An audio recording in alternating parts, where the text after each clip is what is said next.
Here are your free games with Prime in June.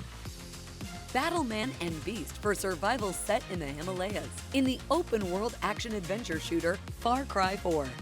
Then, adventure to the high seas as Pirate Guybrush Threepwood in the point-and-click adventure Escape from Monkey Island. Join the WRC Championship to win the most challenging motor racing competition in the world. Build yourself a cat cafe of your dreams in the sim game Calico. Journey with the astrologaster who uses the stars to cure the sick in 1592 London. Then follow Alice on a musical adventure in Across the Grooves. With Amazon Prime, you also get free shipping, videos, music, groceries, and more. Play your favorite games straight from the cloud on Amazon Luna. Go to gaming.amazon.com for all these free games and more. Go where the games take you.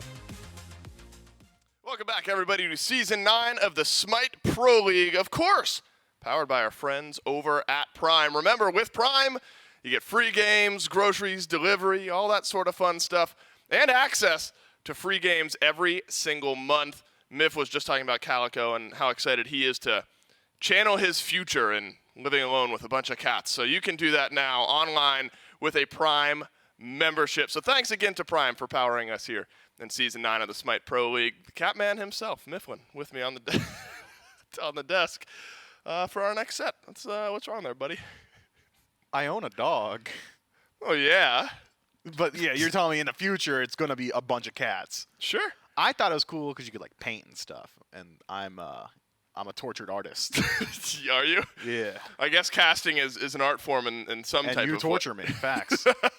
I appreciate the shout-outs there, Mifflin. We've got a great slate of games still to go here today. We already had one matchup earlier on. Of course, the Atlantis Leviathans, unfortunately, taking another loss, this time at the hands of the Tartarus Titans. Not another loss, their first loss of the phase, rather.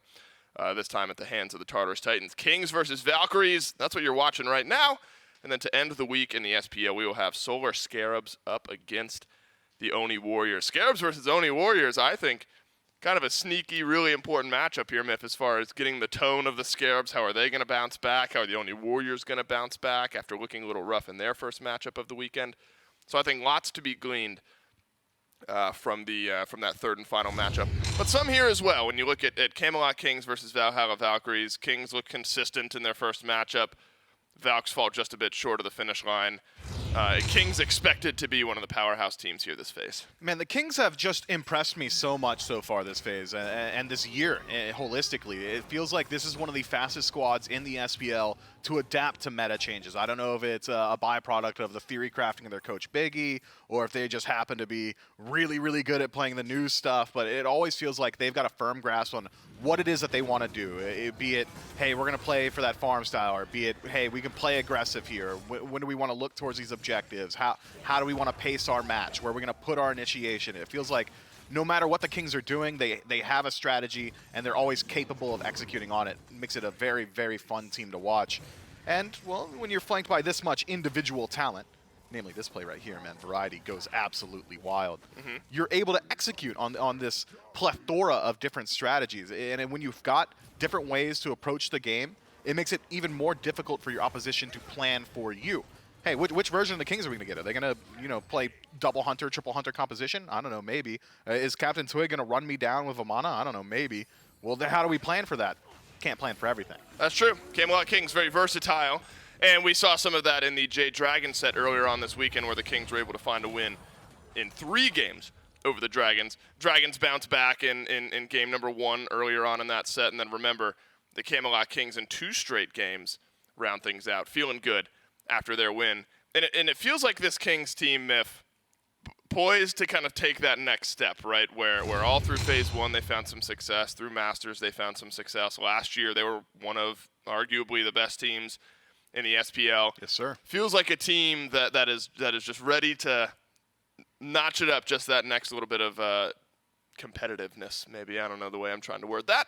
But it sticks, and I'm excited to see what the Kings have in store for us. Genetics standing by now with me for the post-game interview heading into this set. Genetics, congrats first and foremost on opening your phase with a win over the Jade Dragons. 2-1 win for you guys to start off. What are the team takeaways, the good and the bad in that set against the Dragons?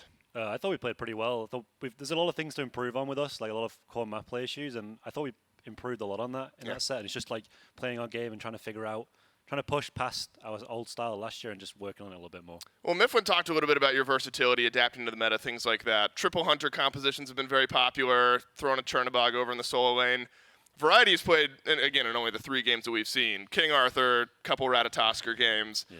Is he trying to steer away from the ADCs over in solo lane? Is he stuck in his ways with the tanky initiators? I think the thing with Harry is he's just got his own thought process, and whatever he thinks of, he's going to play it. And the rat came out of nowhere, and he just wanted to play it. So and you can't stop him once he thinks of the idea. He's going to play it. No matter well, the Ratatosker looked good for him. Going up against the Valkyries today, what's the game plan? Do you have any identifiable areas where you think you're going to be able to take them down?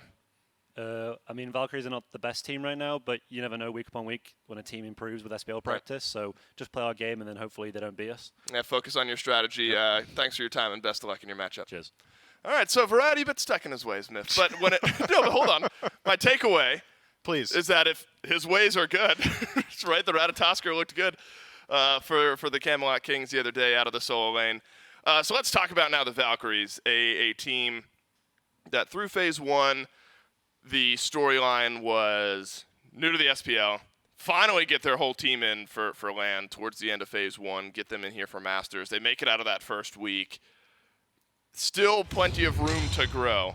What areas do you think this team still has some room to grow in? I feel like the Valhalla Valkyries are on a very similar trajectory as the Solar Scarabs, and that consistency needs to be the topic of conversation for this squad, because at times they look so good and even establish things that we're not seeing from any other teams. Like Kirmi single-handedly brings Vamana into the meta. He plays it first, and now we're seeing him as a consistent pick to deal with some of these more priority selections like Olarun. And at other times it's, hey man, this Valhalla Valkyries team is looking a little bit lost. Feels like they don't know exactly where they want to play through. So I think, and I know it's a bit of a cop-out answer, but consistency has just got to be the conversation. Find and iterate on a style instead of constantly trying to figure out what you want to play. Pick something and get better at it is, I think, the ideology for this squad. And I think finding consistency in the dual lane as well is going to be important between Gamma and Wowie. Remember, I talked about this team yesterday, their dual lane performances yesterday, or maybe it was the day prior when we had their first matchup here this phase, and how we have seen market improvement between Gamma and Wowie. I remember in phase 1, there was a period of time where the dual lane was like blanked over the course of 6 or 7 games, like just 0 Not kills. ideal. That has changed, right? Gamma, and I hearken back to that, not to be rude, but because we can now compare to how the dual lane has been playing, gotten their feet underneath themselves a little bit. It's a strong hunter meta. You need your dual lane to stand up, be able to play. And there's been some variety out of the God pool here for WoW. We've seen some Ram, Izanami, Hachiman, X-Ball, Charybdis, Hachiman a second time. So out of the realm of normalcy for some of the top-tier gods that we've seen here up to this point. What's your vibe with the dual lane here, the Valhalla Valkyries? What are some areas where you think they maybe have some strengths, some weaknesses? What's your take? Well, of the dual laners, I think Gamma is clearly the most improved of the two of them. He has really stepped up his game. Beforehand, it almost felt a little bit hand-holdy during phase 1, right? Where it's Gamma and Wowie, and they're always playing together. They're always hanging out. They're always wearing the same flannel. You know what I mean? And they won't walk out of the lane. Nowadays, Gamma a little bit more willing to rotate out, playing that mid 3v3 a little bit earlier on. To do with it? Well, it's just the little hand-holdy nature of it. It felt like a good way to tie it in. Yeah, but don't you want your dual lane to be on that the type same of flannel? Sure. Sure. I mean, they're in the same shirt, but they each have their own. They're not both inside of the same shirt. I bet they trade back and forth. Do you? I mean, yeah, I'll bet that, sure. I would never. Couldn't be me. Can I go back to my thing, man? Yeah, sorry. The whole flannel thing really just stood out to me. Yeah, I'm sorry. We'll talk about the bans once I'm done. Yep. Evaluating the dual lane. I think Wowie, on the other hand, and it's been a common thread for Wowie throughout his entire competitive career, is that he is consistent in playing a passive style in the lane. Wowie is not the aggressor. He's not the proactive playmaker. He's not dashing in aggressively looking for these solo kills. Wowie is very willing to sit in lane, farm up, wait for level 20, and then rotate into the team fight and land his auto attacks. And that should theoretically fit the current meta, I would think. In 9-5, we're seeing both side lanes, solo and ADC, generally dedicate a lot of their time to just farming up.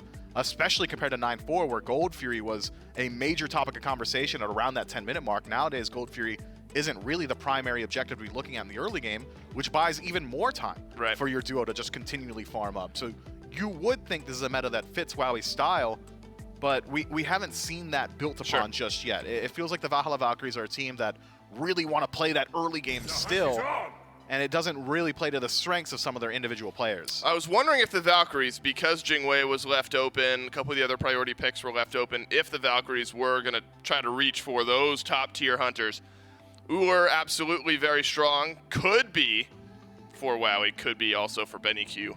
Out of the mid lane, we've seen a little bit of flexibility out of that Uller. But Jingwei's been so prioritized, left unbanned here. The AMC, the hunter, that ends up taking a ban.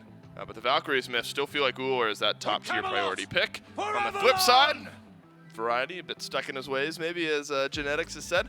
But again, when the ways you're stuck in are consistent and they're winning you matches against very strong opponents like the Jade Dragons, I'm not going to complain. King Arthur plus Chernabog equals the first 2 picks for the Kings. You won't catch me complaining about a King Arthur lock-in regardless. No. I think that pick is just very, very strong. If Variety's stuck on him, I think it's for good reason. It seems like the majority of the SPL team tends to agree that King Arthur is in a very good spot right now with some of the Glad Shield changes. This new Bluestone immediately into Sovereignty Glad Shield build fits him very, very well.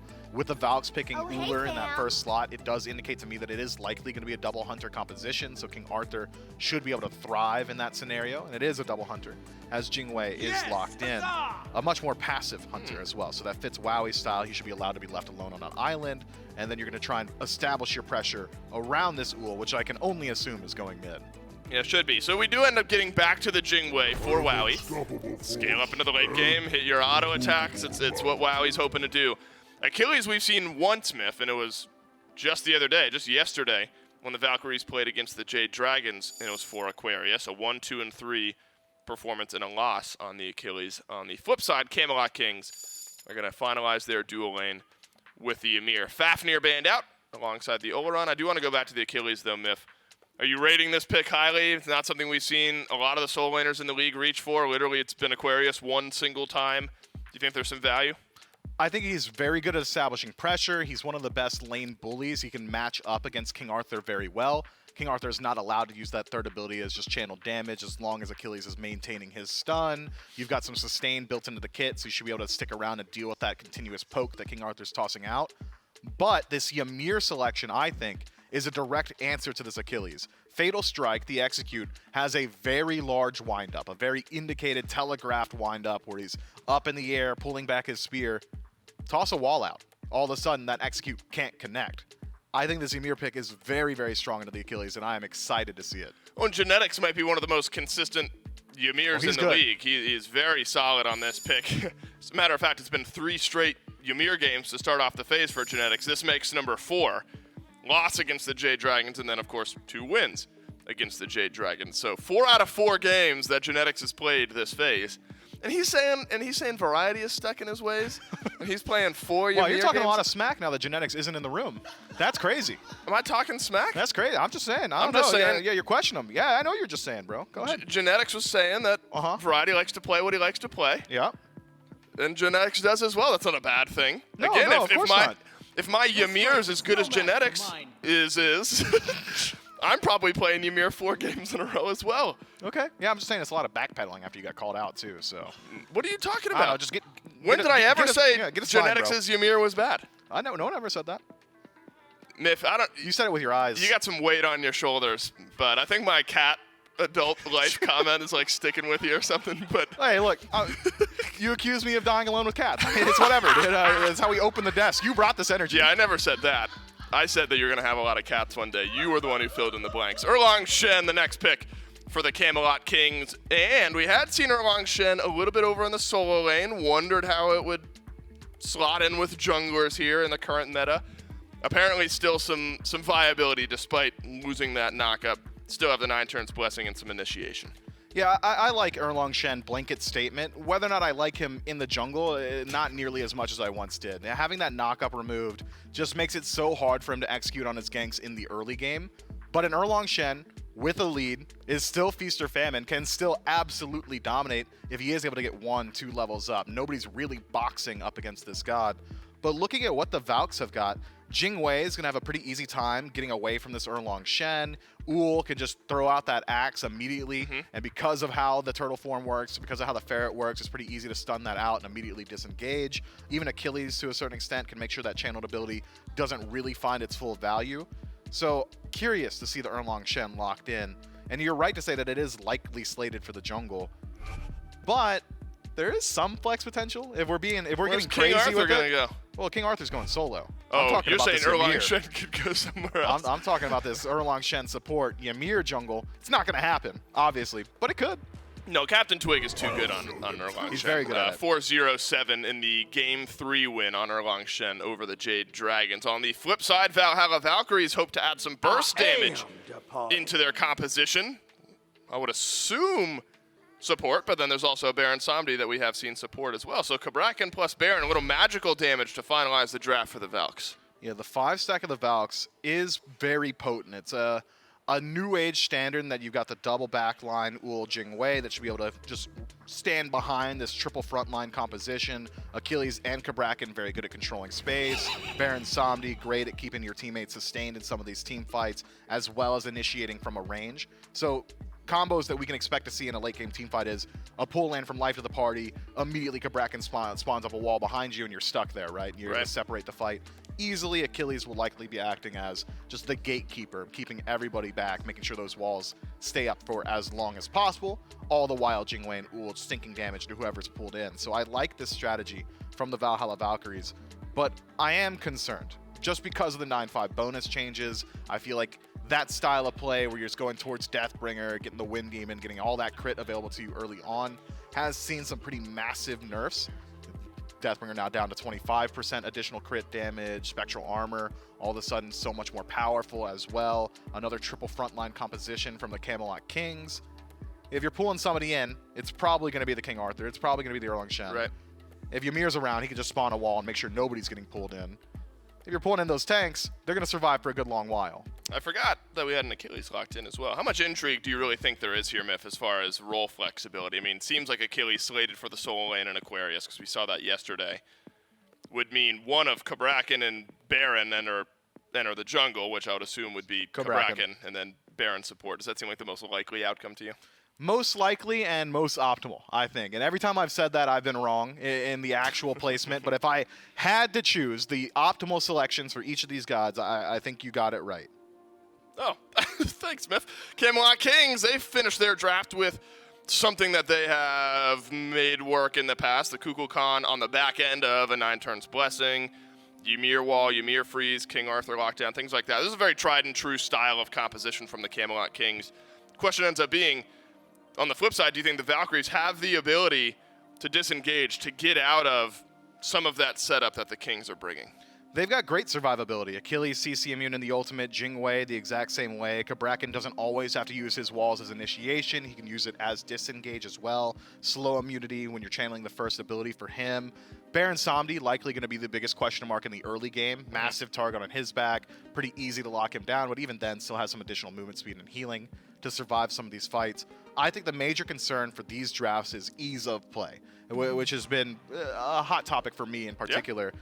This is not an easy to execute composition for the Valhalla Valkyries. You need to be playing on point. You don't have standard AoE damage. This Baron Samedi is not going to be a standard mage in the late game, probably not dealing a whole lot of damage, which means that you really need this Uhl and Jingwei to be performing at the highest level, whereas the Kings have got a composition that can essentially just wait till late game and then have very easy setup. You've highlighted 4 or 5 pieces that are going to make them the Spirit of the 9 Winds connect consistently in some of these team fights. And I wouldn't be surprised if we see this new age 9-5 bonus mid lane build of Book of Thoth and a Warlock Staff and maybe even a Book of the Dead to keep this Koken alive indefinitely. Simplicity versus potential. Name of the game here is the Valhalla Valkyries and the Camelot Kings face off in Game 1. And Game 1 should be a fun one to watch between these ones, and it will not. Oh, well, yeah, no, it's going to go with the Baron solo this time around for a quiz. I don't know where I was going. I literally lost myself in my own thought trolley jumping into this game. But it is something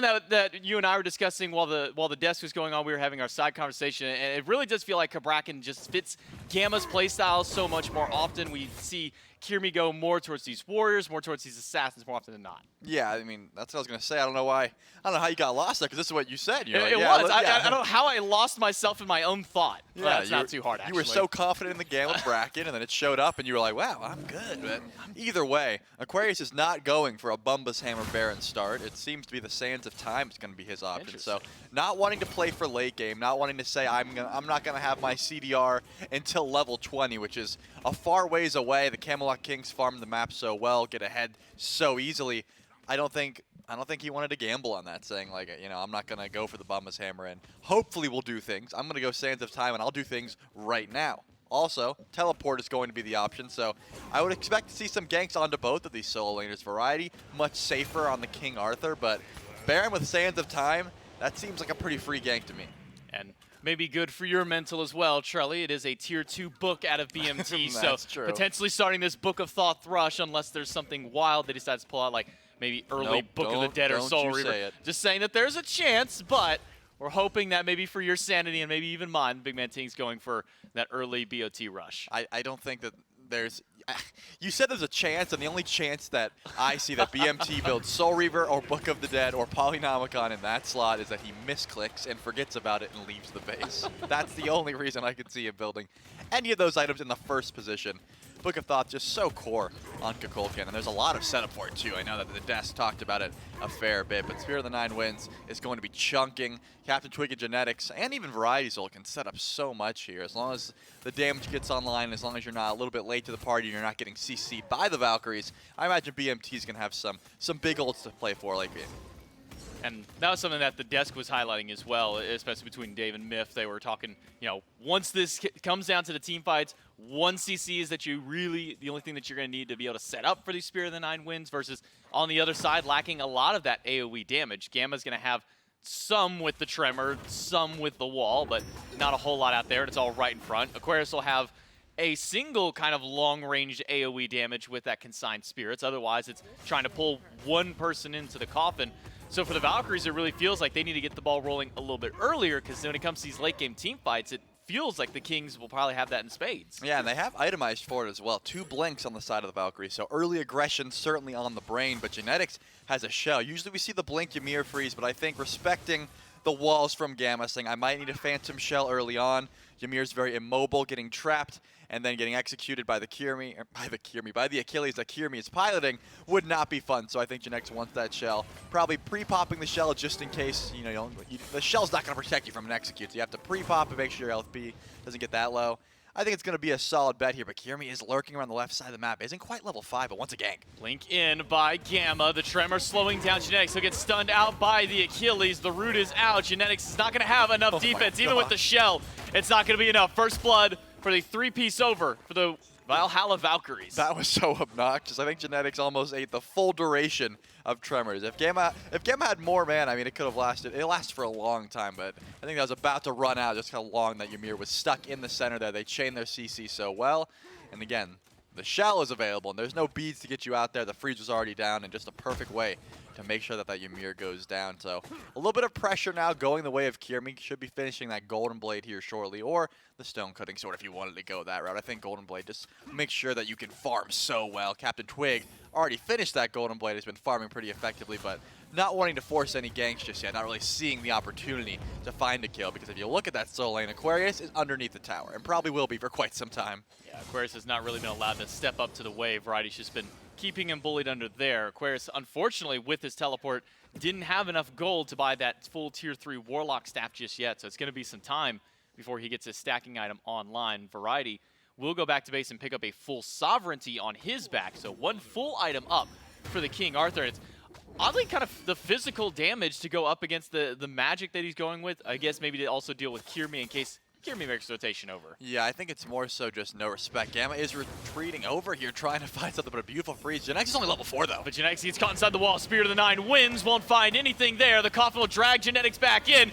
and the execute will finish the job. Kirmi finds another kill in this game. Kirmi has to use the second one to try and go back in, but misses his target. Variety will pick up Benny Q, slamming him down, ready for Captain Twig and his teammate on the tail end. Turtle form in, not going to be enough damage.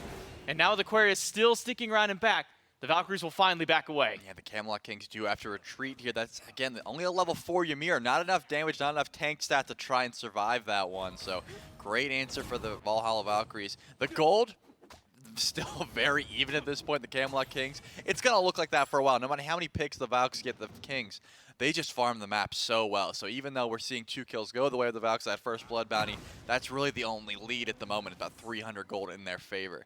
But as we were talking about, Variety going for the sovereignty, just not respecting the damage that a Baron can do right now. Aquarius has to stay extremely far back, and the HP 5 from that Sov and the health is going to go a long way as well. So just wanting some sustain in this lane, you can always dash away from the coffin. You have plenty of different ways to immune that. So I think sovereignty is still the best option here. Forcing magical damage into someone that, or magical defense into someone that doesn't want to fight you, most of the time is useless. All right, as the 6-minute mark hits, the Lost Knights begin to spawn in, and teams will start picking those up to start working it towards their trebuchets, which we've been seeing a little bit of trebuchet action at least this weekend. A couple of good little plays that have come from there, but overall still waiting for those real big power plays that we can see. I was wondering if maybe Big Man Tings, I just peeked over and saw that he had the tier 2 Warlock staff picked up. And I was wondering if he was going to go into a double stack like Mifflin was alluding to on the desk. Yeah, I always think this is the best option here. You want the Warlocks for survivability, and then you want the Thoth for the damage. The Warlocks also doubles. It's a massive damage spike because you're Cuckoo.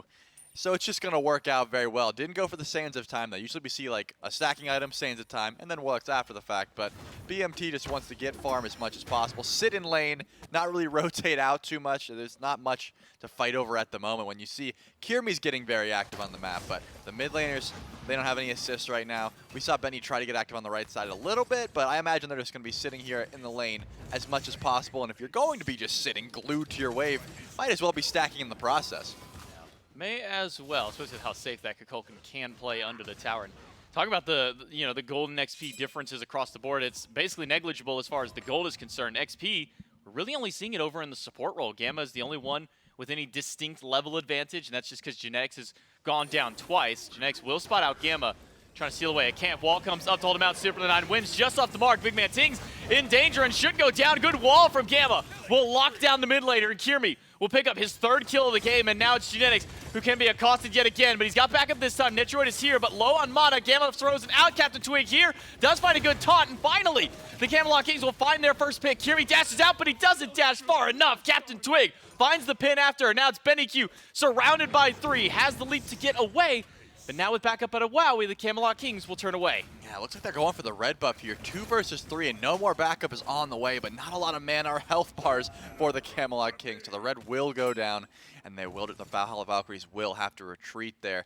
That was a good fight in, and Kirmi almost had the opportunity to go for the execute, was saving that fatal strike for so long, and unfortunately, no health threshold presented itself, and the execute followed flat. And now, the Camelot Kings have the gold lead here. That's all it really took, was 1 shutdown kill onto Kirmi, who had all 3 of the kills so far for the Valks. That means a lot of gold on his head, and once that death comes through, a lot of gold was claimed there. So the Camelot Kings, I'm not going to say are in the driver's seat, but they certainly have the gold lead in their favor, and the team fight is still going to be going pretty solidly in their way. Losing BMT is going to hurt them.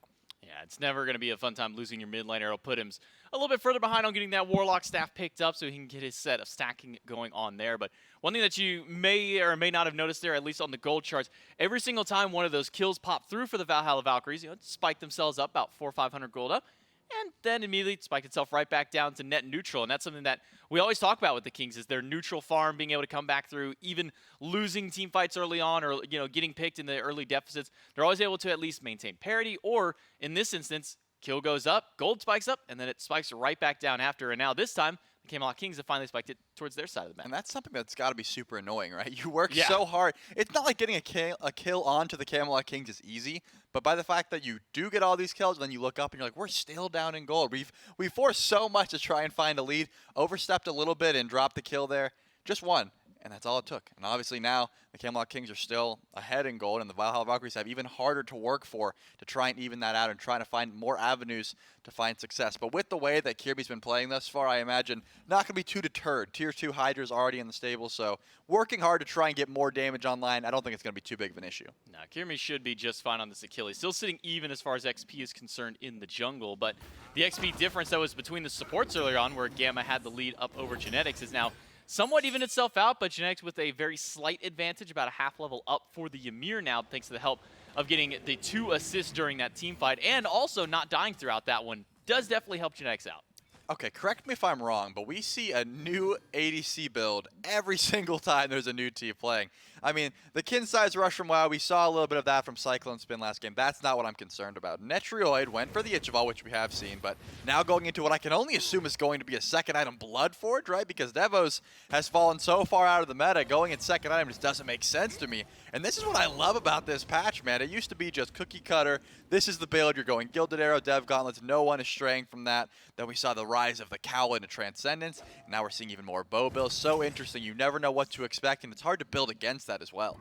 Yeah, you never know what you're going to expect. Kirmi goes in, does miss the stun. The wall is good, though, and, well, the execute's not even necessary. Benny Q's damage from long range will be enough of an execute up against Captain Twig. Variety picks up Gamma and slams them down, but there's no follow-up damage. A good wall will at least hold Gamma back for a while, but maybe it's not the person that you wanted to keep walled back. Variety loses down to about a third of his HP, and the Valkyries able to find an easy pick. Meanwhile, Netrioid on the other side will get the airstrike out of Wowie to win out that trade with the Hunters. Yeah, Netrioid definitely wanted to rotate into that fight on the right side of the map, but once he realized the fight was gone, he's like, okay, I'm going back over to left. I'll teleport to Wowie. Wowie doesn't want to fight me right now anyways. Kin's in the Ichival.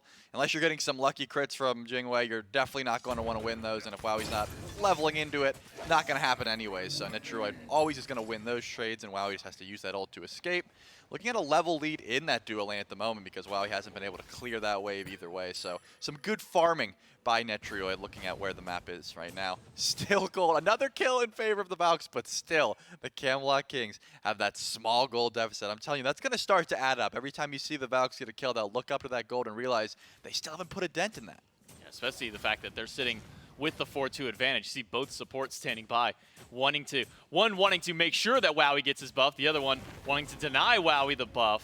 And maybe that wall pushes Wowie a little too far back. Genetics step too far forward, and he should go down here with 3 players of the Valkyries and no way to get out of this wall. Genetics will be stuck inside the Tremors for eternity until he finally goes down. But just when you rotate 3 people to the left side of the map, the Kings are able to take the Pyromancer. Now, can they rotate to the Gold Fury in time? Because the Valkyries now notice that that objective is gone, so it'll be a kill for an objective for the Kings, for an objective for the Valkyries. Yeah, but look where Captain Twig is right now. Not taking this for free, trying to invade as much farm as possible. Getting the Gold Fury is going to be pretty massive there, but would you guess the Camelot Kings are still ahead because they are so good at farming this map. It's going to get annoying me saying that because you keep thinking, like, surely the gank at the purple buff, killing Genetics and Gold Fury would be enough, and it's not because all of this neutral farm is always going to be going there. Where Aquarius, though, trying to get very aggressive on a Variety, but he will just spin away. Kirmi does have the ult, but chasing that far, not going to be your best option. Yeah, the Beyblade out of the King Arthur will make sure that he can cover enough distance to get away from Aquarius. Maybe that's why we're not really seeing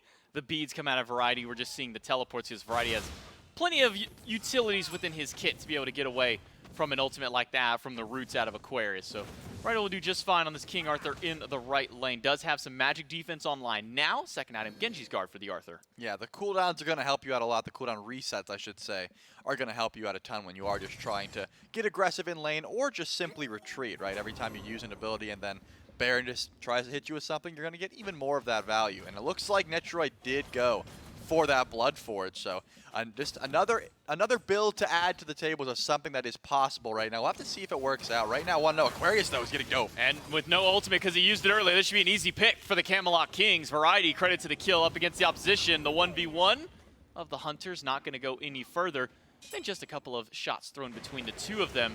Benny Q in the mid lane. Good wall by Genetics to actually stop the Axtos from connecting anything.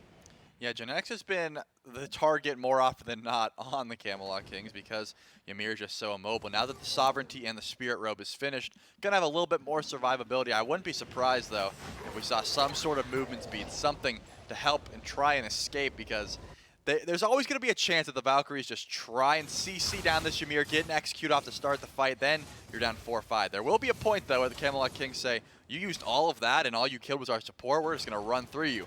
We aren't at that point in the game thus far, so the team fights have still been going the way of the Valks. It's more so just been these picks we see, and then the back off. Instantly, we're going to find a kill here, and then we back off, that sort of thing. Captain Twig and Genetics will team up and try and grab these Oracle Harpies. They do so. Gemma charging forward, maybe try and find big man Tings, but BennyQ a little too far to find any stuns of his own up against him. It's a grouping once again in the mid lane, this time around 3 and 3 between the two teams. Aquarius will finally be able to get that Warlock staff of his finished up. Big man Tings just a couple of minions away from getting his fully stacked up. That's a double full stacking and going into a book. So, I mean, Mifflin's kind of called this build throughout so far. Book of the Dead may just be on its way. Genex finds the wall on Wowie, who does have the beads and the Aegis and an airstrike, and he gets out with barely anything left. I mean, just anything would have been able to make sure that Wowie goes down there. Beautiful ult, getting away at the last second, but the purple buff was the prize that the Camelot Kings were after. And unless Gamma has some clutch steals here, will go their way. So now Wowie's going to unfortunately lose his buff and maybe a minion or two to this tower. No Fury to be had, though. There is no real neutral objective that anyone wants to fight over at the moment. We see Pyromancer went down a little bit after. So once this Oni Fury comes up, I'm expecting to see the Valks try and get aggressive, try and fight back in, because they haven't really been able to find too much in a couple minutes now, and the gold lead is simply climbing right now. Only about 700, 800, give or take, for the Camelot Kings, but that's where they try to win. They try to make sure that they're just getting a little bit more every about a little minute, until about 20 minutes you look up and you're like, when did we get 2K down? We found so many picks. Yeah, you get the slow burn style of gameplay out of the Kings. Gamma blinks past Genetics' freeze, but Big Man Tings isn't deterred by all the damage coming through. Instead, it's Gamma, who might be locked inside his own wall. Netroid has joined the fray. Variety picks up Gamma, throws him right down into the waiting zone of the team and the wall just to make sure that it'll go down. But now it's Kirmi on the run because he's low. Variety will chase him out. Aquarius gets stunned out, loses the beads, doesn't have the coffin any longer, but the heal will make sure that Aquarius is rather healthy. Wowie just slips past the wall by Genetics, and everybody else on the Valkyries, aside from Gamma, will make it out. Yeah, Gamma a little bit too over aggressive there. Blinks the freeze from Genetics, which was cool and all, but then decided to just all-in BMT with no real follow-up, eat the Spirit of the Nine Winds, because the Kabrakan is quite tanky with that Oni Hunter's Guard, but not enough to eat the Spirit of the Nine Winds, the Zephyr after the fact, sit in the Tornado, in the Tremors, and then just get walled off here. As BennyQ finds a lot of damage onto BMT. We haven't really seen the Uller pop out too many combos. It's just been a lot of poke damage, as you can see. Topping the damage charts for his own team, but Captain Twig has found him. Captain Twig does eat an axe toss, and BennyQ, good lord, he is destroying Captain Twig's health bar. A leap in under the tower, maybe a little bit too far for BennyQ. One more ability from either of those two would have gotten a kill, but it's Big Man Tings who shuts down the mid laner. Gamma now rotating over to stop this one. Does find BMT, Captain Twig even halts his back to find the pin on Gamma, eating a few tower shots. But both of the two core of the Camelot Kings will make it out. Yeah, you hate to see that. I can't lie. If I'm BennyQ, I'm jumping in there 10 out of 10 times, dude. You gotta try and take that 1v1 there. You had so much damage. Netroid, though, does have the Aegis here and is trying to get into a wall. Well, uses the wall of his teammate, maybe not the most ideal one. Execute is ready by Kirmi. Genetics will not be able to body block that one, and Kirmi uses the second hit to dash himself on out. Yeah, it looks like the Oni Fury has spawned in. The Camelot Kings are trying to chase down Wowie, but has the airstrike available and will be able to fly away for the time being. Captain Twig, I was going to say, shouldn't have too much left to chase this, but wanted to just be a little bit annoying on the way out. Waiting for Netroid, it's going to be about 30 seconds where the Valhalla Valkyries are 5 strong, but check out where Aquarius is. Still on the right side of the map. If you wanted to try and pull this Oni Fury, now would be the time. You don't have much time to get over there, and Aqua already used that teleport, so probably just going to continue farming that right side wave. I don't think we're going to see that Oni Fury spawn, even with the numbers advantage. Captain Twig getting a Toxic Blade third item to give himself a little bit more attack speed and a little bit of pen within his build. Pyromancer is back up along with that Oni Fury, and that's where the Kings put themselves last time there was action on the left side of the map. Now with this Trebuchet pushing up to the dual lane, gotta imagine the Kings will maybe try and establish some pressure somewhere on this map, but if you look at where all the Valkyries are standing, you got 2 of them sitting at the tier 1 tower in mid lane. Yeah, it does seem like BennyQ is just trying to force out some relics, force out some beads, really anything at this point. Genetics is also trying to force out something, but with the meditation grab, I was going to say, Genetics, will he get the blink? Will he get anything like that? This looks like execute bait to me. Genetics is saying, hey, I'm low HP, execute me, I'm in the threshold, and then pop the med. Gets a little bit over the fact that then that ult is wasted. Kirmi ulting out very early here, just from a little bit of poke damage from Variety. Aquarius does find some damage on the Captain Twig, but now Aquarius gets tossed back in. The beads are gone from the Baron. The ult is still available, but Aquarius won't even get the opportunity to use it. Netroid crashing into the team fight at the tail end could now set up for the Pyromancer, which is where the rest of the Camelot Kings are going. Genetics, the only one sticking around the mid lane. Yeah, the Pyromancer is pulled. The Oni Fury is still available, and there isn't too much vision on the left side of the map. But if they do go for the Oni Fury, the Fire Giant is being pulled. The Camelot Kings have Spear of the 9 wins. They're just going for this. Variety and Genetics just zoning out in the midst of the wave, and they should know that the Pyro is already down. Captain Twig falling low. This is going to be a hard ask for these two carries on the Camelot Kings. Gamma walking his way in. It seems that they will give up the Fire Giant chase for now on the side of the Kings, especially with Benny Q walking himself in. I mean, that's really committing to the bait when you have both of your tanks in mid lane. Like, we're not doing Fire Giant, we swear. Then you're like, wait, if you guys are here, who's tanking the objective? And it turns out no one. But finally, the Valhalla Valkyries will be able to go for the Oni Fury, and unless Genetics might just be able to stall here. He has a good bit of damage, but it's bettering so fast. He's got to go very quickly, will not be in time. Valkyries get yet another Fury, but now it's the frontliners here. No wall for Genetics to stop anybody out this time around. Benny Q a little bit low, and Mana does have the leap. The wall only catches out Gamma, but there's 3 people here to deal with this Kabrak, and Genetics will stand on the side of the wall, finds a freeze against Kirmi. Gamma still up. The Serpent of the 9 wins, doesn't find anybody this time around. Gamma's still low. Variety picks up 1 in the back line. The coffin from Aquarius won't find anybody. And Kirmi finds XG, but a triple taunt out of Captain Twig is massive to start the team fight. Aquarius walks into the tornado and to his death. And all of that for the 1 pick, and the Valhalla Valkyries get the 2nd gold Fury of the game, but again, it does not matter. 2,000 gold in favor of the Kings, who have just started ramping up here. We saw the Fire Giant bait, and it turns into a chase after the objective. Genetics, all he really wanted to do there was stall that one out, and now the tier 1 tower goes down, and it seems like the team's heading to the right. There's nothing over there but a Greater Scorpion. I don't think they're ready to pull FG just yet. Probably want to back up and spend some gold here, but with Netroid's build, he's got that Wind Demon online. They would be able to do it quite quickly. But they won't do the Fire Giant for now. Variety just going to solo up some of the camps that are throughout the jungle. Kirmi is here, and we'll see that Serpent camp does go down. Level 19 on the King. Arthur Aquarius has not really gotten to get a whole lot of value in these team fights, and seeing most of his poke has been in that solo lane and the small little 2v2 or 1v2 skirmishes that he's had, but so far I haven't really seen a whole lot of value out of the Coffin Trolley. Yeah, not so much, and I think the Sands of Time start didn't really get Aquarius off to the start he probably wanted, because at this point you're 3 levels away from Bumbas, if you were to go for that, obviously, and it just would be paying much more off than an upgraded Sands of Time. Sure, you could get an alternate timeline, maybe get a revive here, but with the HP, you could essentially just drop any one of BMT's abilities on the revive and just get one shot after the fact. You don't get res with that much HP, so unfortunately for Aquarius, he will just have to deal with this, and he is building a fair bit of mana, so the Pendulum could be a solid upgrade as well. I'm not going to say it's useless, but at this point, probably wishing he could have went for that Bumbas Hammer. But it looks like all of the ADCs are grouping up on this right side of the map, so the Camelot Kings could be trying to force something here. With the way BMT is itemized, they have some very solid and clear bursts to try and confirm that objective. Wall just a little bit short from Genetics, so is the Zephyr from BMT to try and stop Kirmi from escaping. And the Camelot Kings will establish at least some aggressive positioning around the Fire Giant. A Trebuchet in left will be able to take down that tier 1 tower should nobody go back over there to stop it. But I don't think that the Kings are at all concerned about that left side tier 1. Fire Giant started up by Genetics, but once again, it's only the carries left to tank this one up. Fire Giant will be leashed by the Kings finally. Variety goes to the back line, misses Wowie with the ultimate, does find a good stun up against Gamma. Gamma finds a wall up against 2, and Captain Twig is zoning 2 of the Valkyries out. Kirmi goes to the back line, but doesn't find anything with Netroid, who's boxing right back up against them.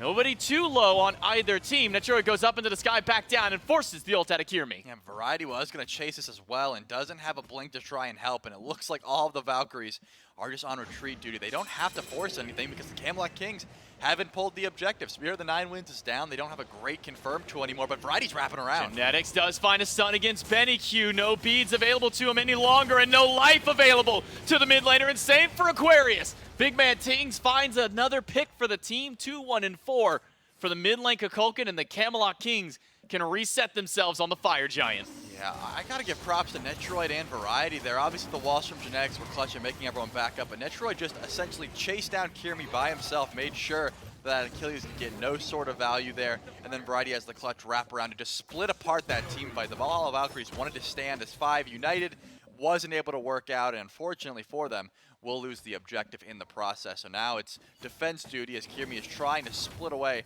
as much as possible, take away some farm, and safely get to level 20. And it looks like that tier 2 in right will go down. The Trebuchet doing a fair bit of damage on the left side of the map, but I don't think that tower's dropping with Variety making that rotation over. Yeah, Variety coming through. Tier 2 will definitely get low, but not low enough for an actual kill there. Variety gonna chase out Kirmi at the least and try and delay this Achilles from going back to base. With Wowie there, shouldn't be much more as Variety just spins around and keeps the jungler away. Tier 2 tower on its last leg. One more Trebuchet shot would have certainly done it. And so the status the Tier 1 tower was at when the Trebuchet got there is now left for the Tier 2. Now I can finally talk about the corrupted bluestone that Variety got here. We usually see the bluestone brooch. It's going to give you a little bit more damage, but the corrupted bluestone, it's going to steal some attack speed away, give it to yourself, and then, I mean, it doesn't really do much for King Arthur except make his energy stack more, but it is annoying for the double ADC comp you're facing because they just are simply saying, like, he walked up, he started spinning on me, and now I'm attacking slower. It's annoying. So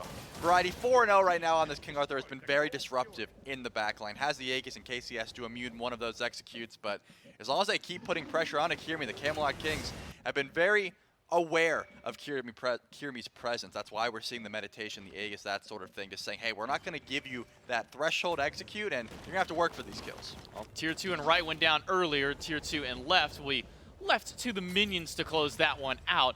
And the Camelot Kings can now regroup around the mid lane, the last tower standing on the map, and then it's nothing but Phoenixes for the Camelot Kings to take. And they should be able to shred this tower away rather quickly, especially with an extra minion wave popping in right behind.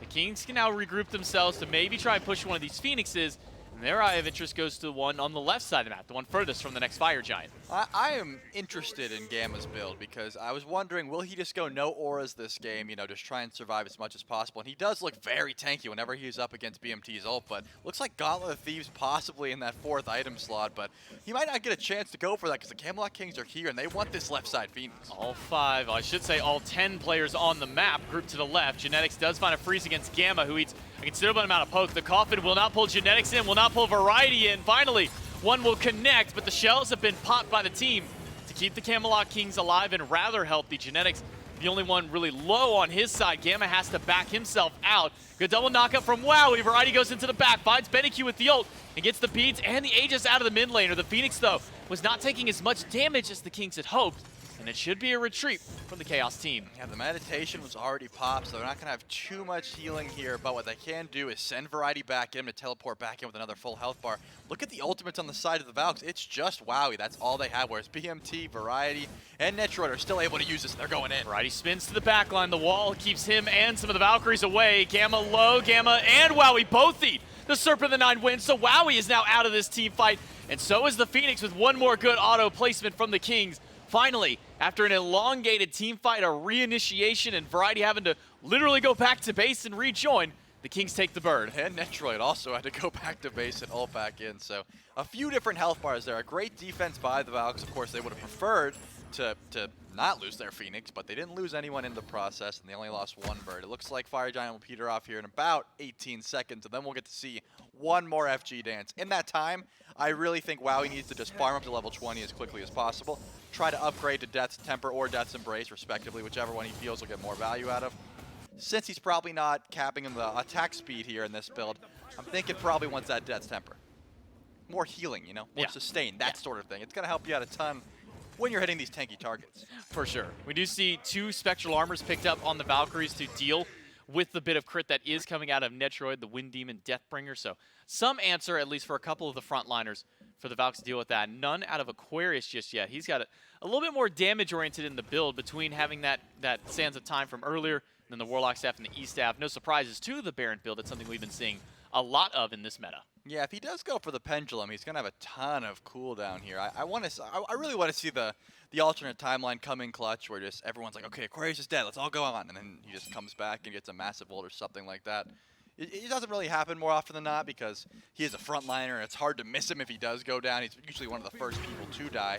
We finally see the 5v5 grouping once again at the second Fire Giant. The minions on the left side of the map won't be pushing for quite some time, but Camelot King can stall this out. They can just wait until those minions break the base, start hitting the Titans. Someone has to go back, and Aquarius did get the alternate timeline, so we should see at least one revive here.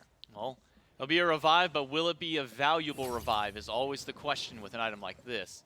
Fire minions are starting to group up on the left side of the map. So there is a small timer now for the Valkyries. The Fire Giant pulled by the Kings and half HP already without anybody from the Valkyries even stepping foot into the pit. Kirmi was the closest. He gets picked up, slammed down, and he has to use the ult to get himself on out. Now it's Captain Twig in the middle of two. Aquarius low, and Aquarius is going to need that alternate timeline to kick in soon. He will drop down, and the team will just kind of ignore him. Netroid will be able to deal the final blow to take him down, the first casualty of the fight, and Variety may be the second. Wowie falling low as Captain Twig has chased him down and thrown him down. Benny Q walled off, frozen, has to use the beads, but how much further can Benny Q go? Kirmi is gone, Benny Q jumps out, but Benny Q will go down to the onslaught of the Kings. There will only be one left standing, and it's going to be Gamma, and I'm not sure that Gamma has the defense to stop all 5 of the Camelot Kings. They will march into the throne room, and just shy of 30 minutes, the Camelot Kings will be able to take game number 1 over the Valkyries. You hate to see it, man. The Valhalla Valkyries, they had time. They were postured to defend that FG, and then they were like, wait, it's done? The Fire Giant was already burned through. Polynomicon on BMT's build. So much damage coming out from Netroid as well. They just weren't even able to step up to the Fire Giant at that point. And once you see it go down, you're like, why aren't we at our base? Why aren't we defending the Titan? It's too late. The objective goes down. And unfortunately for Aquarius, the alternate timeline was not able to be clutch enough. And Netroid just sat there like, I'm just going to auto you twice after you get revived. So great play by the Camelot Kings. Essentially what we expect from them, right? Even though there was some action in the early, even though we saw Kirmi get a few kills in the early, it never really affected the goal. They never really affected how they were going to play that game. Yeah, and that kind of goes back, as you're saying, to the beginning of the game where it's a kill goes up for the Valks, but the gold goes right back down to the Kings. A kill and gold go up for the Valks and right back down. The Kings are able to play the map well. They're able to play the team fights well and find themselves a win in game 1. Can they keep it up in game 2? We'll have to find out right after this.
Camelot Kings take game number 1 over the Valhalla Valkyries here in Season 9 of the Smite Pro League, powered by our friends over at Alienware. And remember, if you want to play on the same gear that all of our players and our production staff are using at home, you can go on over to smitegame.com/Alienware and use code AWSmite09 for discounts on select gear over at Alienware. And make sure to check them out on all their socials at Alienware. Simple enough. So thanks again to Alienware for sponsoring us here in Season 9 of the Smite Pro League. And the Camelot Kings used every ounce of that processing power here in their win in game number 1 over the Valhalla Valkyries. And Miff, early on in this game, Kieran was putting in some work out of the jungle. Looked like it might be a close matchup, but that macro game and the consistency from the Kings was just too much. Yeah, I believe it was a 3-0 start for Kirmi, and then I looked at the top of the screen and I was like, oh, the Camelot Kings are still like 1,000 some odd gold in the lead.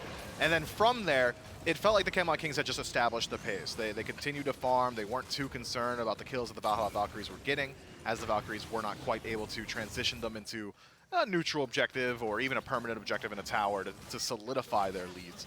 And by the time that the true team fights had started up at around that 18-19 minute mark, the Camelot Kings were just so hard to deal with. It was this triple frontline composition that made sure any engagement we saw from the Valhalla Valkyries was not onto a priority target. I felt like there were very few circumstances where Netroid was under threat. There were very few circumstances where Big Man Tings was forced to use Spear to the 9 Winds as like a disengage tool, or was even concerned about his Zephyr placements. They were essentially free casting throughout the duration of this game.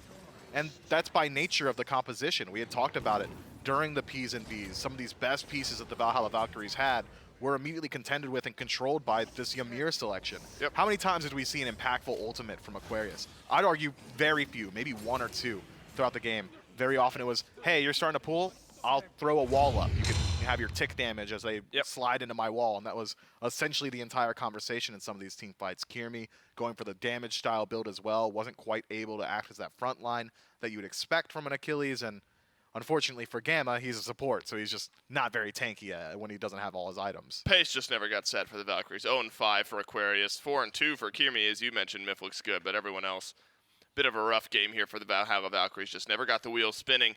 And the Camelot Kings, again, they're not showing us some ridiculously new, innovative style of meta composition. This is just what the Kings like to play. They throw some setup out there. They give Big Man Tings the opportunity to drop damage on people's heads, and they just make it work. And Variety continuing to show us that certain warriors, in this case King Arthur, absolutely have their place here in this current meta so far in Season 9. Camelot Kings just look too consistent here in game number 1. It's back to the drawing board for the Valhalla Valkyries, and we'll see what they come up with in Ps and Bs for game number 2. Back in the first pick slot are the Valks. It'll take away the Emoja. Certainly a strong ban across the league anyway, but genetics also very, very solid there on that pick. Wonder if there are any standout must bans now for the Valks. Feels like as an entire composition for the Kings, that's how it works, right? You can't ban out the entire comp that the Kings just played. So maybe they'll stick with the tried and true. And I wouldn't argue that any individual piece of that composition was integral to the Kings. It felt like a lot of those gods have got parallels or anything else that could have fit that same style. Like, sure, you can ban the Erlang Shen, but there are plenty of initiator junglers that Twig could go to. You could ban out the Kukulkan, but Big Man Tings has got plenty of long-range artillery mages, and both of those picks are not really at the top of the meta right now. So the Valkyries, I think if anything, if they were going to change up the bans, maybe a King Arthur in this slot, as that has been suiting the rest of the SPL very well, and we know that Variety is very, very capable of playing this pick clearly based off of game 1. But if I want to see any adaptation, it would be to solidify your style on the Valkyries. It felt like certain players were really gunning for that early game. Kirmi was really getting involved, but then he's got a kind of passive-looking dual lane with the Jingwei. The Soul Laner was left alone on an island, and Baron Samdi's not really one that you want to be ganking for, especially against a King Arthur who's got so much survivability once his ultimate is charged up. So if the Valkyries want to, and I think this could suit them well because they are very good at establishing these early leads, is to lean into that style. Pick a dual lane that's very capable of going towards Gold Furies early on. Pick a Soul Laner that is going to have impact plays around the Pyromancer, because finding kills is not the issue. Clearly, at every team in the league, I don't care if it's the number 1 seed, if it's Stardust Titans, the Kings, the Leviathans, the Valkyries are always able to find these kills early on. It's a question of what are you doing with them, and so far that's a question that has gone unanswered. Agreed. That's something that Gamma brought up in the pregame interview yesterday, where he mentioned that the team has really been working on their early game. They feel a lot stronger in the early game. Yeah, why not? Lean into it. See what works. Obviously, we're still in the learning curve of this Valhalla Valkyries team, but, you know, as Phase 2 goes on, start getting to the mid of the year, that's when you would expect to be caught up, right? The stride to start hitting here for a squad like this. We absolutely still give them some breathing room, but still searching for some compositions that work on a consistent basis, as Uller ends up being the third and final ban for the Valhalla Valkyries, followed up by the Jingwei. Jingwei fell to the third overall pick, got back to Wally last game, who I suppose played safe, but never really got a chance to flex those muscles on the late game Hunter. And that'll leave Nemesis open, a very, very strong pick for a very talented jungler in Kirmi. Yeah, adept at playing that early game pressure style. The auto attack cancels the Nemesis, give her very deceptive burst. You can go towards that Golden Blade early on. She's already so very good at applying those slows, so getting additional movement feed for yourself will allow Kirmi to play that early aggression that we're used to seeing from him, and decent scaling into the late game means that with that survivability and the third ability, Nemesis should be able to stick around in some of these team fights. King Arthur will be the lock-in for the Camelot Kings, and no surprises there. Variety, what was it that we said? Stuck in his ways, and I think rightfully so, as King Arthur has suited him very, very well. Chernobog matched up with it. That's some global presence for the Camelot Kings. Some flex potential as well. Could go mid, could go into the Hunter role. Likely slated for Hunter. And that global is going to allow him to get involved everywhere on the map. Allow Netroid to play wherever his team needs him. If Variety is able to establish a lead in the soul lane, maybe you've got a Chernobog jumping into the shadow of the enemy soul laner, and then all of a sudden your ADC's on the right side of the map. Maybe you just go into the Pyromancer immediately after. Yeah, if I'm sticking with my style of play, and my style of play is winning a lot, I'm okay with that, and that's what the Camelot Kings are feeling about their solo lane. Artemis plus Ymir is the 1-2 punch for the Valkyries, so you're going to take away the Ymir from Genetics, and now for the first time in Phase 2, Genetics is going to have to play something else. Remember, it was 4 straight Ymir games, 3 against the Dragons earlier on this weekend, and then, of course, Capri? in game number 1, just now against the Valks, Genetics is playing the Ymir. So that'll go over to Gamma. It'll be something a little bit different. Artemis plus Ymir, Myth, I mean, that's some good lockdown and disruption between those two picks. Terra was always a fallback for Genetics, and fallback is not necessarily the right way to word it. Maybe a lateral move. Always very talented on this pick as well. Yeah, Terra's got some interesting matchups into the Artemis in particular. Every time you use that first ability, the Transgressor's Fate, it applies that dot damage, which should proc Earthen Fury from Terra consistently for whoever is getting that single target allocated damage from the Valkyries. I'd hypothesize maybe the Capri lock-in because of the single target nature of this Valkyries draft. Artemis, single target CC lockdown, Ymir setting up for that, Nemesis, single target defense shred. So you'd think just having that Scarab's Blessing as a get out of jail free card, especially considering how storied that is of a pick for Genetics, could have fit this style of draft for the Camelot Kings. But I like what Terra brings to your late game team fight, and you've got plenty of ways to proc the damage of Earthen Fury as well. If King Arthur's involved in the fight, that Beyblade in the red stance for King Arthur will always proc the damage. So it fits the style, and it fits this composition very well. Now, Myth, there is some flexibility with this Poseidon pick. Have seen mid, have seen jungle, the 2 slots that the Camelot Kings, we would assume, still need on their side. Something that Twig has played in the past, and that BMT has played in the past as well. So the Valhalla Valkyries probably largely unsure on exactly where this Poseidon ends up going. Merlin gets banned out, as well as the Kukulkan by the Camelot Kings. The Kukulkan and the Olrun both taken off the board. So we do get later on in the draft, and the Valkyries do realize that in one of those final ban slots, we'll take away one of BMT's maybe stronger picks.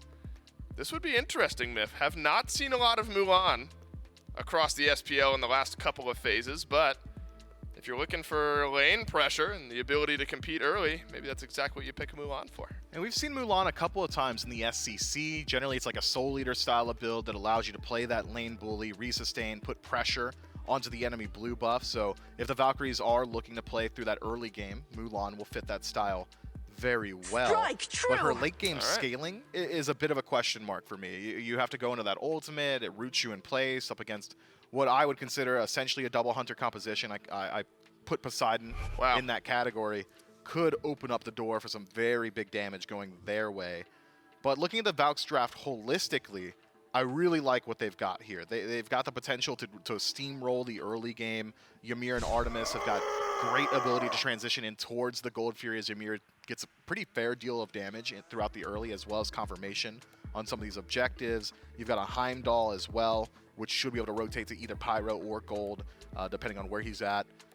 Means that if the Valkyries are finding the kills like they did in Game 1, they've got further opportunity to at least look at some of these objectives. Well, Myth, I wonder how, I know you'll have Divine Judgment, you'll have the ultimate from Nemesis.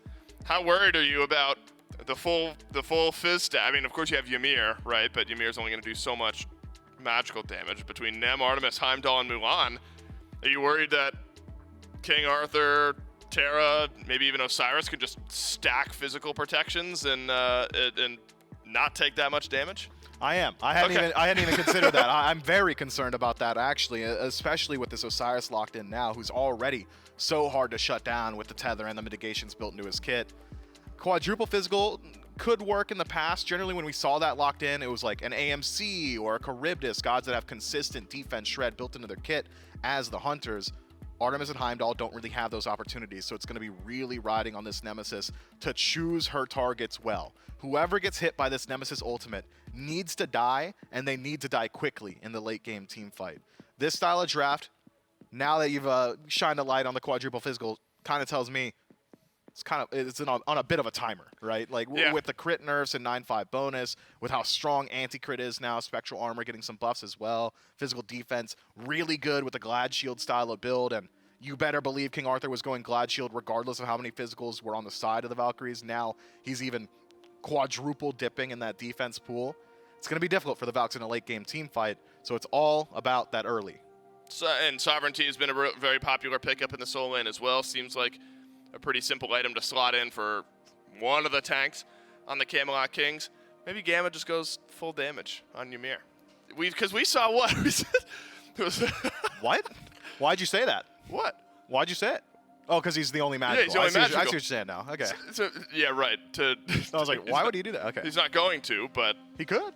Jake was building Chronos Pendant on support a little bit. He was. I don't think that works quite as well here. I don't know. We'll see. Look at the pacing of this game. You feel like it needs to happen early for the Valhalla Valkyries. You think the Kings still have an opportunity, though, mainly with Osiris in the jungle, to get the wheel going early for the Camelot Kings?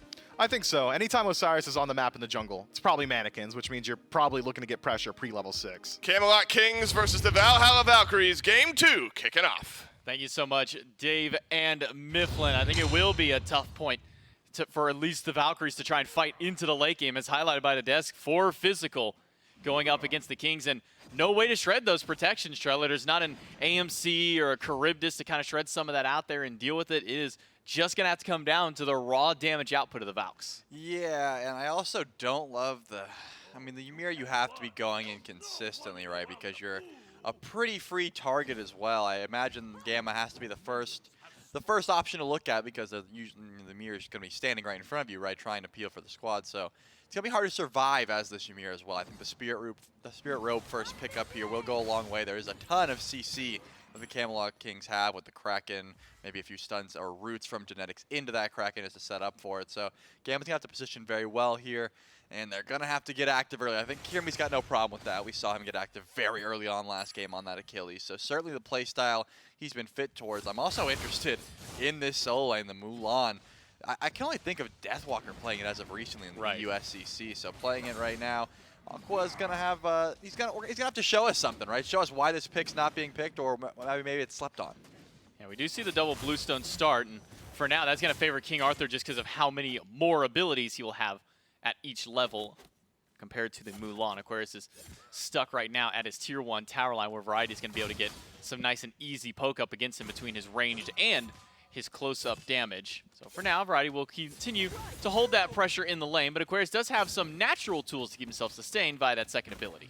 So BMT's going for the restored artifact start as well. I'm curious if he will just finish the car on score. Yeah, and he put it in the second slot. Yeah, that's something that I do at like 2 a.m. when I want to tilt the rest of my team, is I'll buy like second slot and then I'll go to fourth slot for my next item and so on. Right, but Sands of Time, if he buys it, will just go back in the first slot, so it'll work out actually. Okay, He's actually big brain. You know what, that's not as bad. The only I will say I might be one of the weird ones here. When I play Ratatosker, I sell the tier 1 Acorn, buy my starter item, and then buy the tier 2 Acorn, so that way I have starter in the first slot.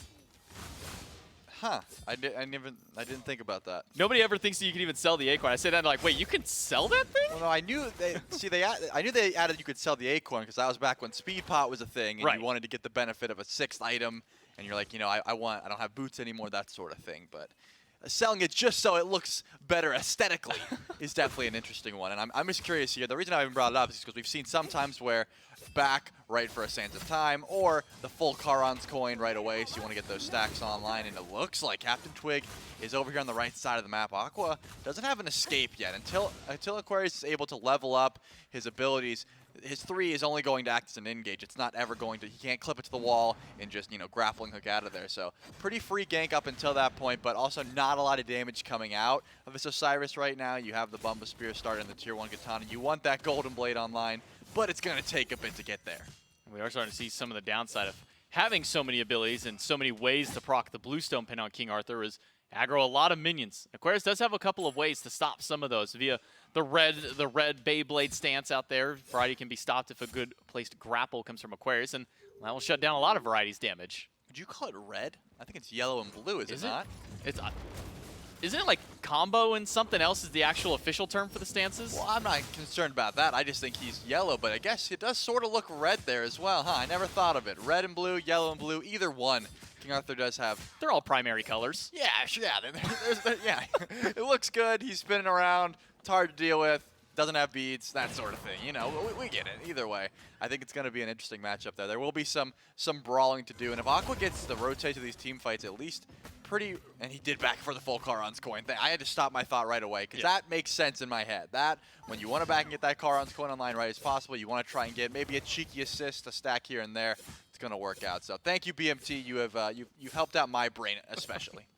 Unlike a Baba Yaga, he won't be able to get free stacks, though, with this Poseidon, so it is going to take some actual kills and assists to get that one going. So it may take some time before we see the full value of that item from BMT, and it may be a while before we see some action across the map, at least for the Camelot Kings. I mean, it's something that Mifflin was talking about where the Valkyries are on a bit of a timer to get themselves going, to get the ball rolling early for this composition. And maybe the Camelot Kings can start something up against Kirmi. No, Kirmi will just throw out the slice and dice, and Captain Twig will walk himself away. Yeah, when we looked over and saw Genetics like halfway up the lane, just sitting there watching as the Valks just starve out the dual lane, I was like, yeah, I don't think there's going to be any gangs happening anytime soon. The Camelot Kings are pushed up very far on the left side of the map, but that's because, the Valks just said, hey, the Kings just said, hey, Kirmi was here, he's gone, there's no gank opportunity, you don't have to really worry.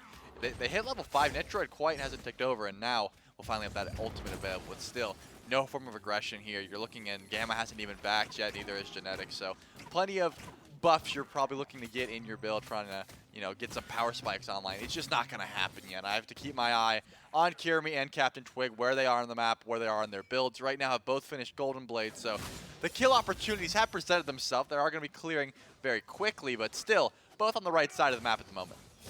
For now, it will remain at least a state of even across the board. No real XP or major gold differences. Valks have a couple hundred just from some of the extra farm that they've been able to push the way of their team. Golden Hand still sitting a lot for, I think that was Gamma, who hasn't had a chance to go back until just now to spend up and buy that Spirit Robe. And then 3 Sovereignties, one for each of the solo laners, and then one for Genetics. Kraken in the mid lane out against Benny Q will not get any real value there, except, actually I say that, but Benny did use the beads momentarily. Yeah, that's all you really need is that beads when you're trying to set up a regank opportunity, as Netroid is going to fly in and land right into a trap. More often than not, we see this ult used, and it's just going to be to get some stuff down. Actually, a lot more damage than I expected. I thought this was just going to be a trade for trade. Netroid uses this ult as a pseudo-teleport and just goes back to clearing the way, but wow, he actually returned a fair bit of DPS here as Gamma and Genetics are both on the way over. Yeah, Gamma doesn't have a blink to get in fast, just has the wall. Sprints is available to him. Ultimate comes out from Genetics to help Netroid out, but maybe more so to help take down Wowie. Into the wall goes Netroid and dashing out of the Ice Shards. Now Wowie's the one being low, punched down by Genetics, and first blood to the Kings. And see, this was my issue going into this draft, and I voiced it to you to the side. I said, It looks like the Valks are picking this Ymir, not because Gamma has a good Ymir matchup here, not because it's a really solid pick. He wants to take it away from Genetics, and I don't think that Ymir is a great pick to do that. Captain Twig, though, is going to be forced to use Lord of the Afterlife if more damage comes through, and more damage didn't come through. BennyQ really couldn't close gap there. Either way, the Ymir unfortunately didn't find too much value in Wowie. Probably thought there was going to be a little bit more follow-up there and tries to find that kill. It doesn't work out. And now, First Blood goes the way of the Camelot Kings, but Genetics is going to get credit for that kill. Yeah, and he was just walking down WoW at that point. There was no ult available to the Hunters because they'd used it in the little squabble prior over at the Tier 1 tower. So because of that, Wowie also loses his beads during the initial fight, and Genetics will continue bullying BennyQ in the mid lane. Level 7 on this Terra. Went with beads first to give himself a little bit of help in the way of CC immunity. And going up against this comp, Benny and Gamma, both perfect targets to try and keep him out of a fight. Yeah, anytime you're trying to dive a Heimdall and he just sends you through the realms, you're like, well, I guess I'll join you guys in a bit. You guys have fun. Let me know how the fight goes. I'm just enjoying the scenery in Niflheim. So that's not going to be something you want to deal with. The beads is always going to be a strong option here. And throughout the team, they have 3 beads, and then Captain Twig obviously has the blink. So probably not wanting to get too aggressive onto this Heimdall when the ult is up. But here we go. We're going to see it, and probably just an ult out from Betty. Freeze onto BMT, though, will stop that Kraken from hitting the mid laner. Instead, the Kraken expended up against Gamma. So we'll get ult for ult between the mid laner and the support. Netroid even using his ultimate to kind of get that fight going. Kirmi, a few more seconds till his is back up, and I can imagine that he'll probably want to try and get some pressure in one of these 2 lanes on this left side of the map. Yeah, we'll have to see where he decides to go once that stone-cutting sword gets finished. It's going to be a big influx of damage. It's going to help out the team as well. Shredding protections has to be the name of the game here for the Valks. We've already touched on it a few times, and I'm going to touch on it again. They have a lot of physicals, J-Mac. They do not have a lot of magicals. They have one, and it's Gamma, and he's not building hybrid. He's got a spirit rope to his name. So if you are the Camelot Kings, any damage you will be taking is going to be of the physical. Oh man, I was going to say of the physical variety, and we're looking at variety, and I'm just going to commit to it. Of the physical variety. That's what you're going to be doing. And obviously, if you are variety, you're going to want to build a bunch of that physical defense, and you're not going to really care about that for quite some time. Kirmi's ults are going to have to be on point as he wraps around here, sees Genetics, and probably doesn't want to fight into that anymore. Kirmi will do some damage to Genetics, though, at least to keep Genetics from going back to base for free at the least. Doomorph started up by BMT in the mid lane. We've been seeing this a lot from these Poseidon mids. We've been seeing it a lot in general from some of these mages, this Doomorph kind of popping its way back into the meta, but specifically with this Poseidon gives him so much extra movement speed to traverse this map. Yeah, this is usually the build for Poseidon. It's just Charon's going Doomorph, maybe even a Toxic Blade after the fact. You just want as much movement speed as possible. You want to be annoying and zooming, but you also just want to get to farm quickly. We see BMT just clear a wave, pop that Trident, run to a camp, and he's never not farming, right? You always want to be upping your gold in the process. We do see that the Poseidon beads are down for about another minute, so BMT doesn't want to step up too far. If Gamma can find a good wall into a freeze, certainly some kill opportunities here. But BennyQ is going to step too far, but Kraken gets dropped, though. Kraken does hit Gamma and Kirmi. Gamma taking the bigger brunt of it. Kirmi able to find the dash to get out. Gamma slowed down. A dash in by Netroid and a few more autos will seal the deal on the support. Kirmi and Benny have separated themselves, but Genetic has found them. Will it eat the Nemesis ultimate? Captain Twig blinks to the backline, gets sent through the realms. Genetics uses beads, finds the route onto 3, but the ultimate from Wowie will at least keep things separated for the fight. Yeah, and it doesn't look like too much HP is even going down. Captain Twig has a fair bit as well, but the red buff invade is what the Camelot Kings wanted, and it's what they will not get. BennyQ is able to pick that one up. Gamma falls down once again.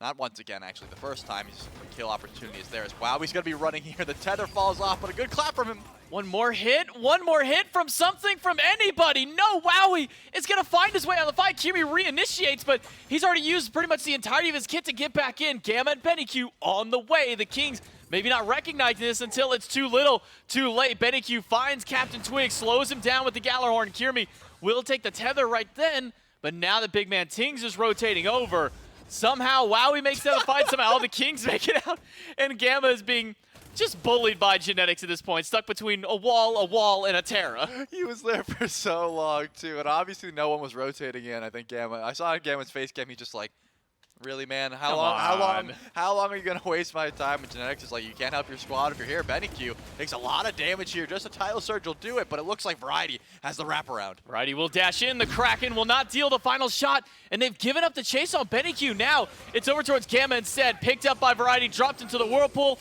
and into the death of himself.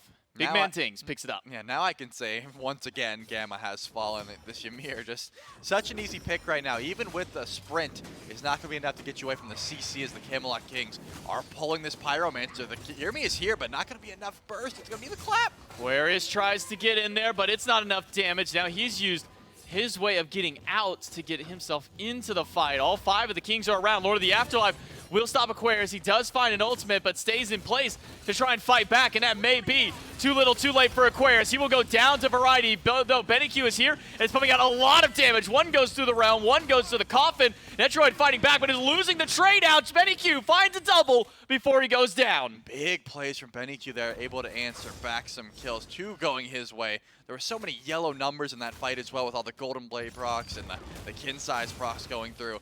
And that's a huge kill there, because this game was going very heavily in favor of the Camelot Kings. 5-0 if BennyQ doesn't pick up those doubles. And honestly, could have gotten out there, could have been happy with the 1 and maybe just retreated, but wanted to show some superior boxing there and put Netroid in the grayscale as well. So good answer back. Unfortunately, BennyQ also falls in the process, and the gold lead is still heavily in favor of the Camelot Kings.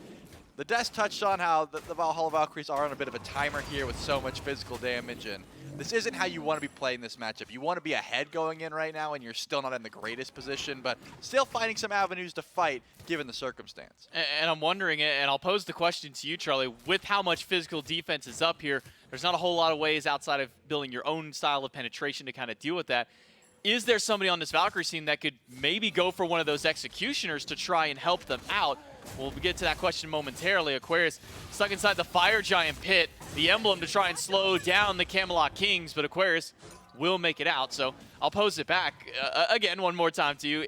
Does somebody on the Valks need to pick up an Executioner? Yeah, I would bet Kirimi's next item after Toxic Blade is Executioner, and if it's not, you're missing an opportunity there. I just think it goes so well with how he's already decided to itemize here with so much auto attack damage on this Nemesis. Usually it's all ability, all auto attack, or a little bit of both. Right now I think it's going to be the best option. Variety, though, is getting turned on, has so much protections, though. It's going to take a miracle to kill, but more Valks are on the way. Yeah, there's 4 of them on the way here, but there's a lot of damage coming out from Variety. Now it's a backup by Netroid. Will at least turn this fight. The Freeze will get the beads out of the Hunter, but now it's the Kings who have rallied together. Gamma stunned, Gamma knocked up by the Kraken, and Gamma brought down by Big Man Tings. Get Variety able to buy just enough time for his team to show up. BennyQ rooted out, cannot get through a far enough Bifrost, so have to use a short-range one instead. Yeah, and it looks like Captain Twig was able to chase down Kirimi there. Possibly lazy backing or just chasing him the whole way. Doesn't really matter. The kill is all that matters, and it goes through. Puts so much damage into Variety, but if you're looking at that build, that's a Sovereignty into a Glad Shield, probably a Witchblade on the way as well. You're not killing this King Arthur no matter how much damage you put into him, and it looks like the Valks overcommit a little bit, and they unfortunately pay for it. Big Man Ting's level 15 right now. 3-0-1 is going into that Toxic Blade, going to be so fast to just be able to juke up so much CC. And Gamma, whenever his team commits to something and they're not able to find that kill, is just hung out to dry. That's what this Ymir pick brings. Now the Gold Fury's going down. No one from the Valks is even close. I mean, the fight that breaks out on the right-hand side finds a couple of picks over for the Kings, and then we saw Wowie go for a split push on the left side. Captain Twig even rotating himself down very low across the map to see if he can catch him out. And once they see that Wowie is gone and people were still dead on the Valkyries, it's a Gold Fury call for the Camelot Kings. That pushes that gold up to a little over 4,000 now for the Camelot Kings. 4,000 experience as well.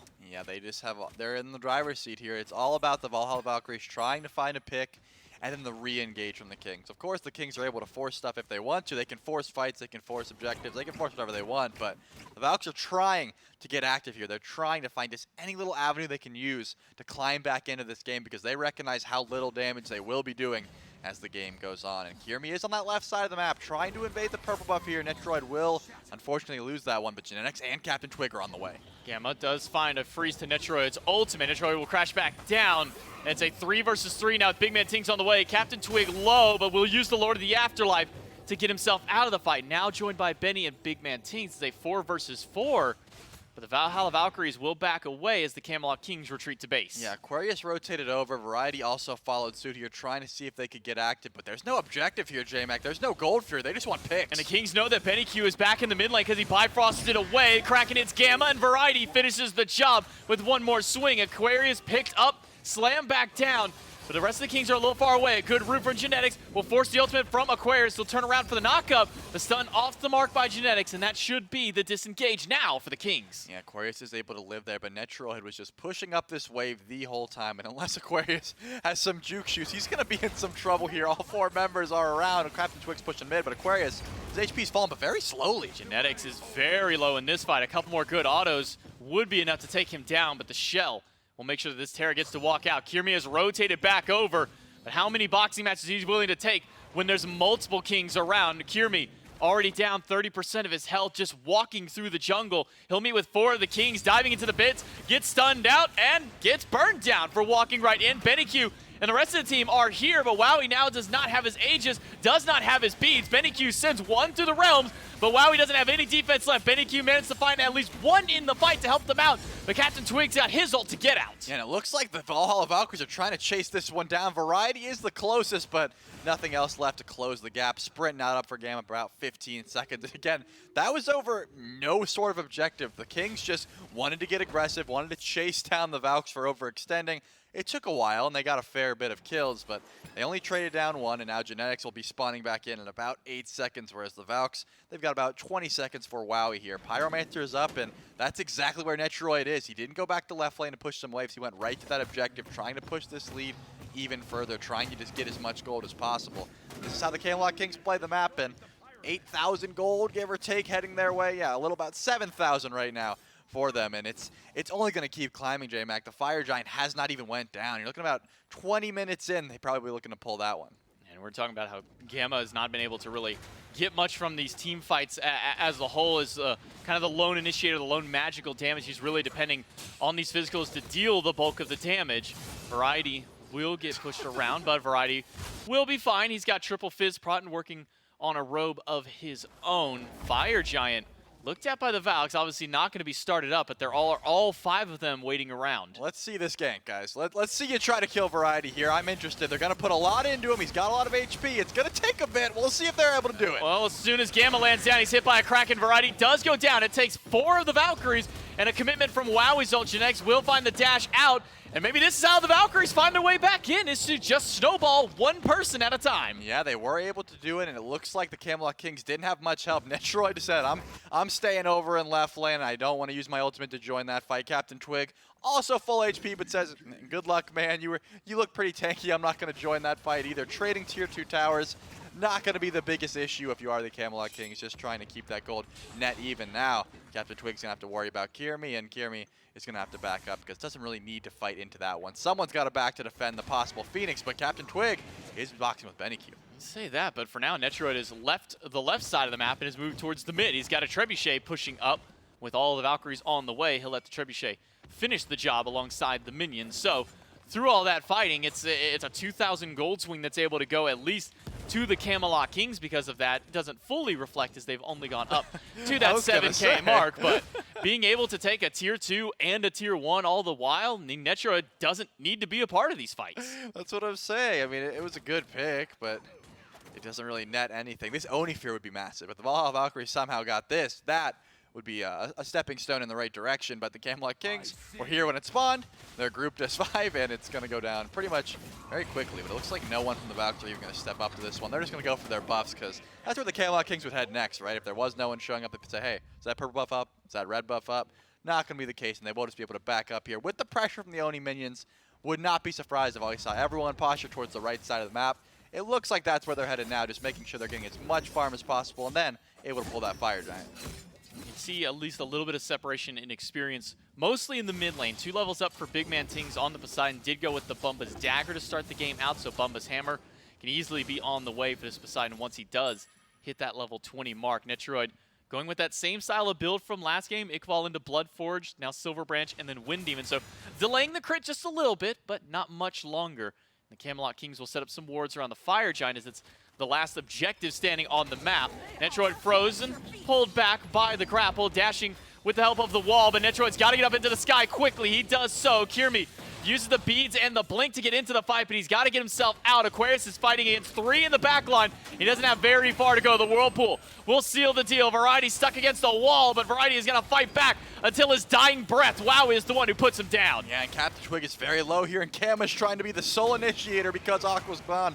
But it's not going to be enough, and Gamma's going to fall down here. They're trying to chase. Tidal Wave was just off the mark. Wowie almost finds a pick on Genetics, and BennyQ goes in aggressively with the Bifrost. But there are 4 players on both teams still standing, and only Big Man Tings is really healthy amongst all of them. Yeah, I imagine a full reset here is what both teams want, because the Camelot Kings thought they would win that a little bit harder, and the Valhalla Valkyries are just trying to find as many picks as possible. So a full reset is going to be the option.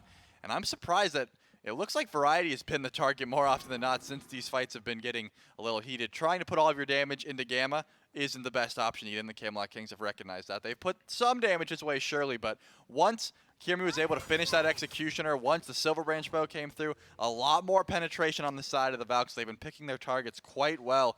Aquarius was great to get to the backline as well, trying to force Netroid into a kill. Got both relics and the ultimate, but so much survivability is this Chernobog, hiding in the walls for so long, going up the sky, getting your cooldowns reset, that sort of thing. Back to the Fire Giant are the Kings, but look where BMT is. He's doing a purple buff on the left side of the map.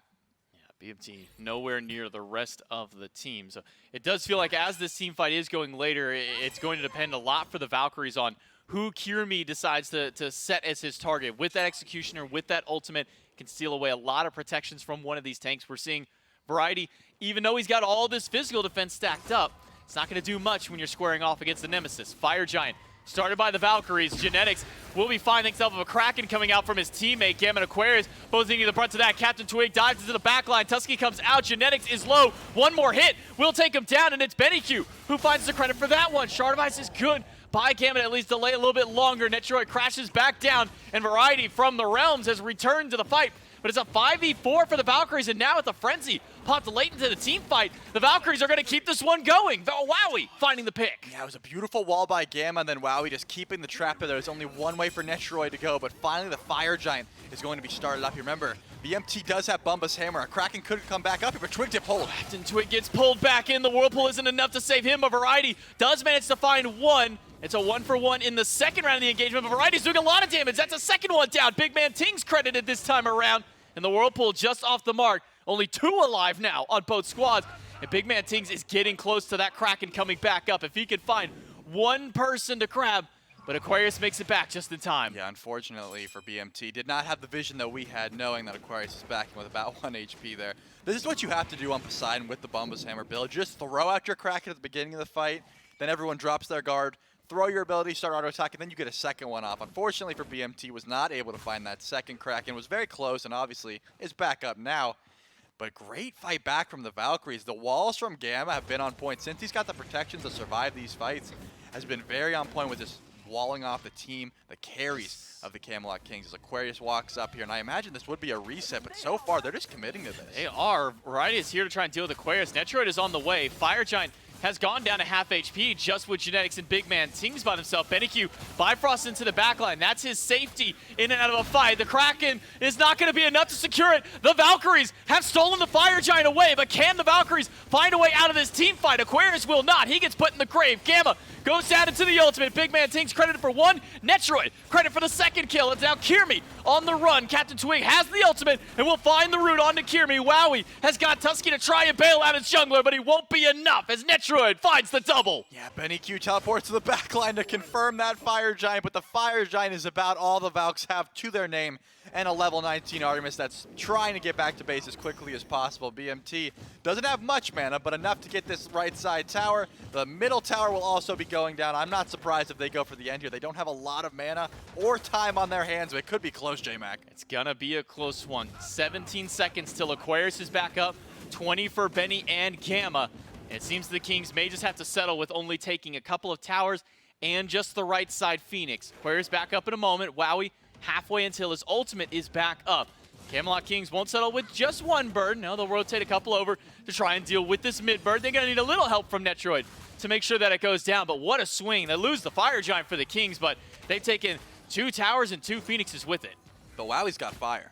Wowie does have fire. That's going to be the game changer. You just wait. I foresee the The Wowie pentakill coming in. The Camelot Kings going to drag their feet, lazy back here, and they're going to chase him down and be able to win off that. Jokes aside, 2 Phoenixes down is going to hurt. Your left side bird does still stand tall, but 11,000 gold.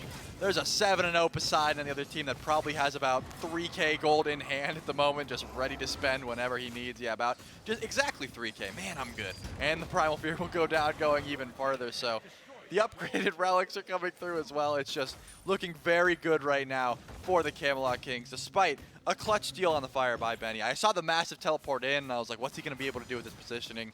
Drops the one. It's enough to steal, but you just don't win the fight after the fact. Yeah, I mean, that's a very long cooldown waiting once you Bifrost halfway across the map at that point. So Benny Q doesn't have his escape route. The Valhalla Valkyries split themselves up during that team fight. And now we're looking at a massive Camelot Kings 14K gold lead, which not horrible. Let me rephrase that. It's a horrible position to be in, but we're 27 minutes in. The gold doesn't matter nearly as much as if this were 14 like 5-6 minutes ago, but you do see the spare in the items. There's full builds for both the solo and the jungler, and then over in that hunter as well. But it's not going to be easy for the Valkyries to defend against this one. But I gotta imagine they've got some of the tools to at least try and hold this one out. Gamma has 3 items. I see 3 items next to that Sentinel's gift. So I'm not saying it is horrible. It is. I'm not gonna say it's impossible because nothing's impossible. You still have FG on Wowie for about a minute. There are some silver linings. I can agree with you there, but this is not a position the Valks want to be in. They do have fair bit of DPS, fast. 2 executioners. They've got the kin size. They've got a lot of prot shred. You're not right to. I mean, you are right to say that they have some avenues back into this game. It is certainly they are down but not out. It's just not looking great. All 3 traps from Wowie on the left side of the Phoenix, which is the last one standing.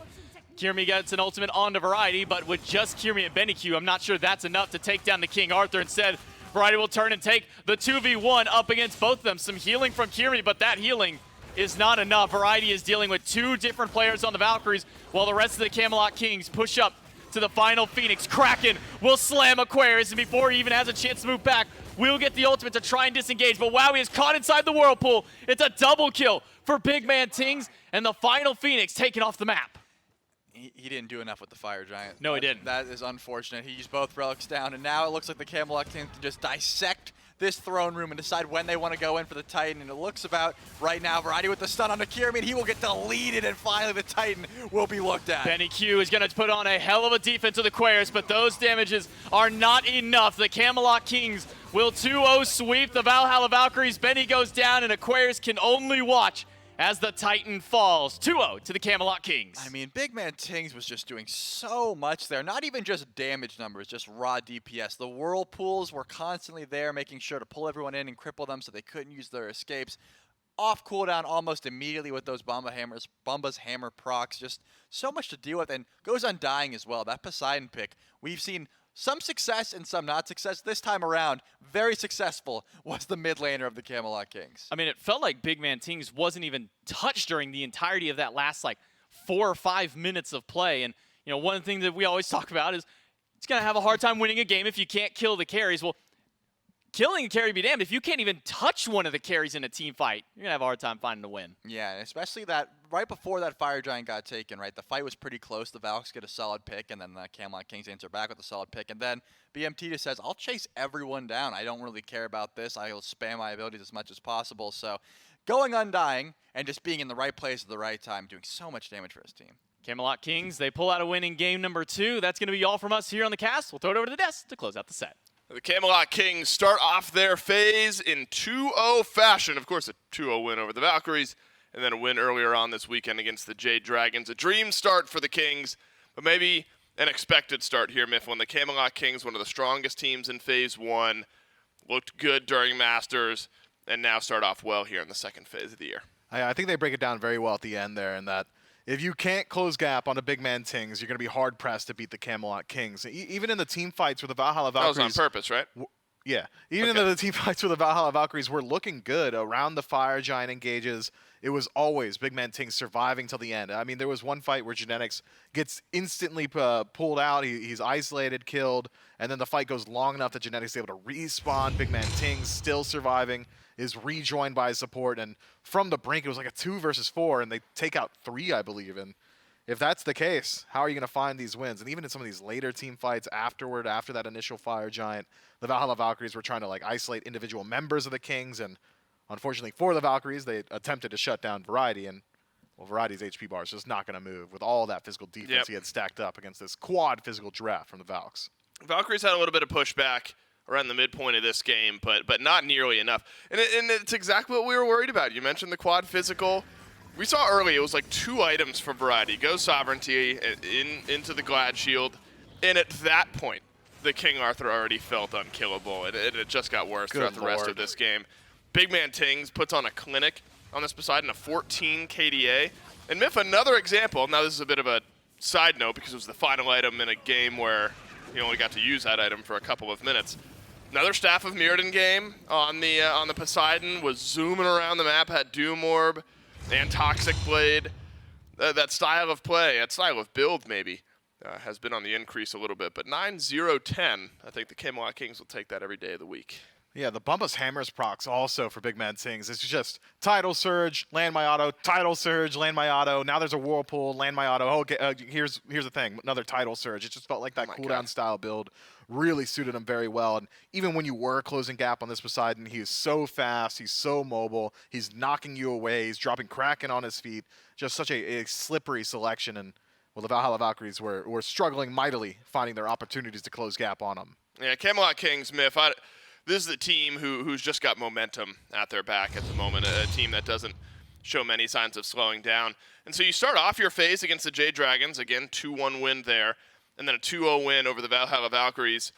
Next week, they'll go into the Solar Scarab, so a winnable matchup against that squad. This is a hard thing to say, Miff. Find something that you think the Kings need to improve on. Nothing. They're playing perfect. Well, you could always improve on like early game presence. I think that's one place the Kings haven't really allocated their efforts is trying to diversify their play style in that, hey, we're gonna just bring early game aggression. Like occasionally at times we'll see the Jade Dragon just like blow a team out immediately, or even the Valhalla Valkyries at times do the exact same. I feel like the Camelot Kings are a squad that is more likely to win. And when they do win, and it is an early win, it's generally still around that 25, 26 minute mark. I don't know, speed it up. Let's shave 4 minutes off that. Yeah, but that's more like your personal preference than anything. Hey, Let's get the game. The less time the enemy team gets a chance to play is the less time they can make a comeback. Right. And I do appreciate the fact that you actually had an answer for that, because outside of game 1 against the Dragons, the Kings have played 4 very, very top-tier games of Smite in a row. A team, again, that doesn't have much to work on, poised to take that next step come tournament time. Excited to see what they've got throughout the rest of this year. Poseidon out of the mid lane was an absolute menace here in game number 2, and Big Man Ting's the one playing at 9-0-10, I think I said, and he is standing by with me now for the post-game interview. BMT, what a way to end that set on the Poseidon. Talk to me a little bit about that build. It was what, Bumba's Hammer, you go Mirrodin towards the end of that build, you're zooming around with Doom Orb and Toxic Blade. What moves you into some of that CDR style of build on the Poseidon? I mean, he's just a god that utilizes bumpers very well, especially when you build a lot of movement speed, you get the attack speed and all that cooldown. It just feels right in a way, and I mean, it kind of showed. it did well enough, so it got us the win. So it was hard to catch you. You were flying all over the map. You got to base from your base to their base in a matter of seconds. Your personal meta, at least as of late, we've only seen you in a handful of games. Poseidon, Kukulkan, kind of those artillery, some of the artillery snipe style mages.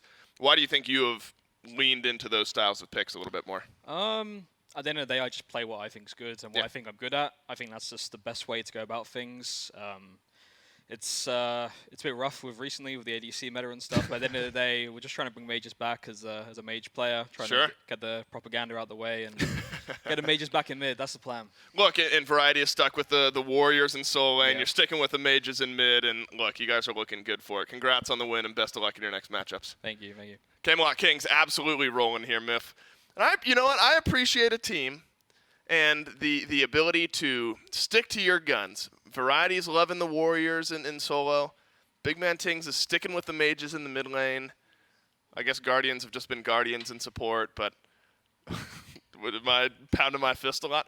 Remember, there was Twig who during our jungler role queue day was talking a lot about propaganda out of other roles, and so I think he's trying to get that out of his teammates' mindset. Camelot Kings grabbed themselves a win in our second set of the day. One more set before we close out this week in the SPL. Solar Scarabs up against the Oni Warriors. And Myth, this one very important because the Oni Warriors, one of the best teams coming out of the league in phase number 1. Solar Scarabs struggled towards the end of phase 1 and struggled during Masters. And the Oni Warriors struggled earlier this week. I think we're going to get a lot of information, a lot of data on expectations for these two teams after a matchup like this.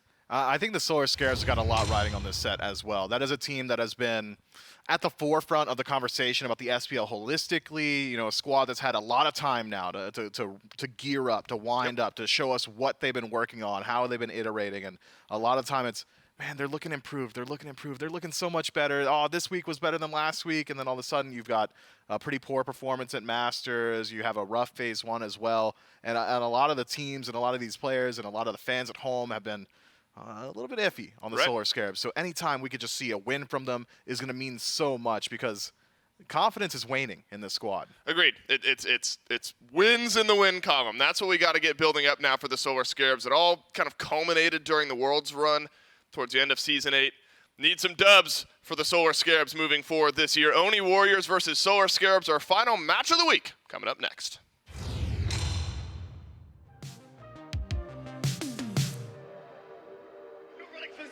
But he had the horsey, and horsey, don't you stop! Fido King! Fido King! I gave up dabbing for Lynn. Cool. No more dabbing for Fido King. He looked at me and said, I'm going to be on that stage next year. I'm going to become a world champion. Ripping through! Titan down, ball 3! A double cover!